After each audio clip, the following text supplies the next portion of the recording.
Hey food lovers, welcome back to my channel. So ఈరోజు మన కిచెన్లో వచ్చేసింది ఒక అద్దరిపోయే స్పైసీగా రిచ్గా ఒక్కసారి తింటే మళ్ళీ మళ్ళీ తినాలనిపించే రెసిపీ ఇది. అది మన హైదరాబాద్ దమ్ కీమా. నిజం చెప్పాలంటే ఈ దమ్ కీమా వండుతున్నప్పుడు మా పేరెంట్స్ అయితే కిచెన్లోకి వచ్చేసారు. మీ పేరెంట్స్ కూడా రావాలి అంటే ఖచ్చితంగా ఈ రెసిపీని ట్రై చేసి చూడండి.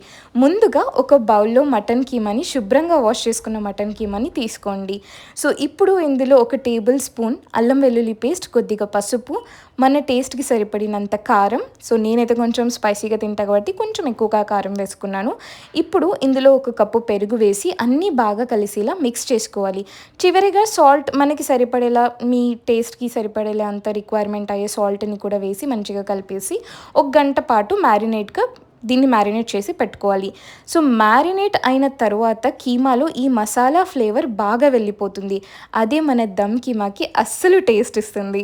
సో ఇప్పుడు మనకు కావాల్సిన మరో ముఖ్యమైన ingredient brown fried onions. So కడాయిలో కొద్దిగా ఆయిల్ వేసుకొని సన్నగా తరిగిన ఉల్లిపాయలు వేసి మంచిగా గోల్డెన్ బ్రౌన్ కలర్ వచ్చే వరకు ఫ్రై చేసుకోవాలి. ఇలా క్రిస్పీగా గోల్డెన్ బ్రౌన్గా వచ్చిన తర్వాత వాటిని తీసి పక్కన పెట్టుకోవాలి. ఈ ఫ్రైడ్ ఆనియన్స్ మన దమ్ కీమాకి ఇచ్చే ఫ్లేవర్ ఉంటుంది, అద్భుతమైన రిచ్నెస్ని ఇస్తాయి, అంత బాగుంటుంది. సో దీనిని మాత్రం మిస్ చేయకండి.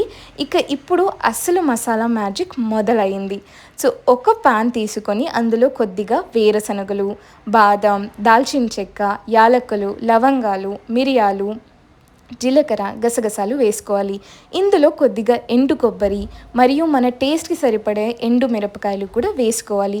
సో నేనైతే ఇక్కడ డెసికేటెడ్ కోకోనట్ తీసుకున్నాను. మీ దగ్గర నార్మల్ కోకోనట్ ఉన్నా కూడా మీరు తీసేసుకోవచ్చు. సో మసాలా కాలిపోకుండా జాగ్రత్తగా రోస్ట్ చేయండి.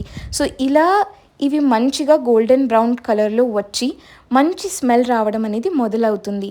అప్పుడు మీరు ఈ మసాలా మిశ్రమాన్ని పూర్తిగా ప్రాపర్గా రోస్ట్ చేసేసాక ఈ మిశ్రమాన్ని పూర్తిగా చల్లార్చి మొత్తంగా స్మూత్గా గ్రైండ్ చేసేసుకోండి. అబ్బా, ఈ మసాలాని స్మెల్ చూసిన వెంటనే అర్థమవుతుంది నాకైతే మన దమ్ కీమా ఎంత రిచ్ అండ్ టేస్టీగా ఉండబోతుందో అని. సో ఇప్పుడు అదే కడాయిలో సేమ్ ఆయిల్లోనే తీసుకోండి, మ్యారినేట్ చేసిన కీమాని వేసుకోవాలి. సో ఇప్పుడు కీమాని బాగా కలుపుతూ దానిలో ఉన్న నీరు మొత్తం తగ్గే వరకు కుక్ చేసుకోవాలి. కీమా నుంచి వచ్చే ఆ నీరు ఉంటుంది కదా, అది తగ్గుతూ ఆయిల్ మాత్రం పైకి వదిలే వరకు ఇలా కుక్ చేస్తూనే ఉండాలి. ఇప్పుడు మనం ముందుగా తయారు చేసుకున్న ఈ స్పెషల్ మసాలా, సో ఈ స్పెషల్ మసాలాని మొత్తం పైనుంచి అలా వేసేసుకోండి. అబ్బా, మసాలా కీమాలో కలిసిన వెంటనే వచ్చే వాసన అయితే అసలు నెక్స్ట్ లెవెల్ ఉందండి. ఆనెస్ట్గా చెప్తున్నాను, చాలా ఫ్లేవర్ఫుల్ ఉంది. ఇప్పుడు మసాలా అంతా కీమాకి బాగా పట్టేలాగా చక్కగా మిక్స్ చేసుకోండి. ఇలా కొద్దిసేపు కుక్ చేస్తూ ఉంటే మసాలా ఫ్లేవర్స్ మొత్తం ఆ కీమాలోకి బాగా వెళ్ళిపోతుంది. ఇప్పుడు మనం ఇందులో కొద్దిగా పుదీనా, మెంతికూర, కొత్తిమీర చిన్నగా ముక్కల్లా కట్ చేసేసి మొత్తం ఇందులోకి వేసేసుకోవాలి. ఇవి వేసిన వెంటనే వచ్చే ఫ్రెష్ అరోమా ఈ దమ్కి ఇంకా మంచి ఫ్లేవర్ని ఇస్తుంది. సో ఇప్పుడు మనం ముందుగా ఫ్రై చేసి పెట్టుకున్న బ్రౌన్ ఆనియన్స్ కూడా ఇందులోకి వేసేసుకోవాలి. సో ఇది పర్ఫెక్ట్ టైం అన్నమాట. సో అంతేకాదు, మనం కొద్దిగా చీల్చిన పచ్చిమిరపకాయలను కూడా వేసి బాగా మిక్స్ చేసుకోవాలి. ఇప్పుడు కీమాని ఇలా నెమ్మదిగా కుక్ చేస్తూనే ఉండాలి. అట్లీస్ట్ ఒక 10 or 15 minutes లేదా 20 minutes అయినా కూడా పెట్టినా కూడా ఈ ఫ్లేవర్స్ అన్నీ మంచిగా కీమాలోకి వెళ్ళిపోతుంది.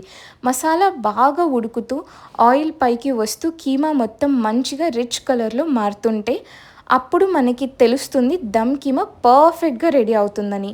సో ఇప్పుడు ఒక్కసారి టేస్ట్ చూసుకోండి మీరు. సో ఉప్పు అవసరమైతే కొంచెం యాడ్ చేసుకోండి, లేదు అంటే పర్ఫెక్ట్, అక్కడికి మీరు బాగా కుక్ చేసేసారు అని. నాకైతే కొంచెం సాల్ట్ కొంచెం తక్కువ అయింది కాబట్టి కొంచెం యాడ్ చేశాను. సో ఇప్పుడు మీరు కూడా చూస్తున్నారు కదా ఎంత రిచ్గా, ఎంత పర్ఫెక్ట్గా కుక్ అయిందో. సో ఇప్పుడు ఈ మొత్తం కీమా ప్రతి మసాలాని బాగా అబ్జర్వ్ చేసుకొని ఇలా మంచి కలర్లో వచ్చేస్తుంది.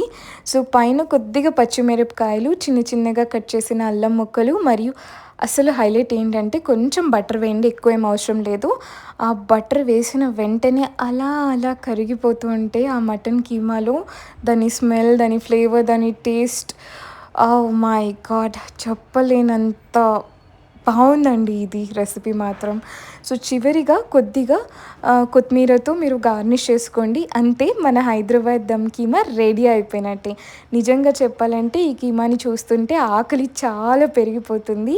ఆ రిచ్ కలర్, మసాలా కోటింగ్, పైన బటర్, మధ్యలో అల్లం, పచ్చిమిరపకాయలు అండ్ అసలు చూడడానికి ఇంత అద్భుతంగా ఉంటే టేస్ట్ ఎలా ఉంటుందో ఊహించలేకపోతున్నాను నేనే. మీరే ఊహించుకోండి. మీకే వదిలేస్తున్నాను. ఖచ్చితంగా అయితే ట్రై చేయండి ఈ రెసిపీని. నేను ఈరోజు దమ్ కీమాని పూరితో సర్వ్ చేసుకున్నాను. వేడి వేడి పూరిని ఇలా తీసుకొని ఆ కాసంత నిమ్మరసం దాన్ని పైన వేసేసి అందులో అలా ఒక స్పూన్ కీమాని వేసి అబ్బా! ఇది అస్సలు ఫుడ్ లవర్స్‌కి స్వర్గం అనిపిస్తుంది. సో, త్వరగా వెళ్ళేసి మీరు కూడా ఈ రెసిపీని ట్రై చేయండి. ఇక నేనైతే పోయి దీన్ని లాగిచ్చేద్దాం అనుకుంటున్నాను. Happy Sunday everyone. మళ్ళీ కలుద్దాం.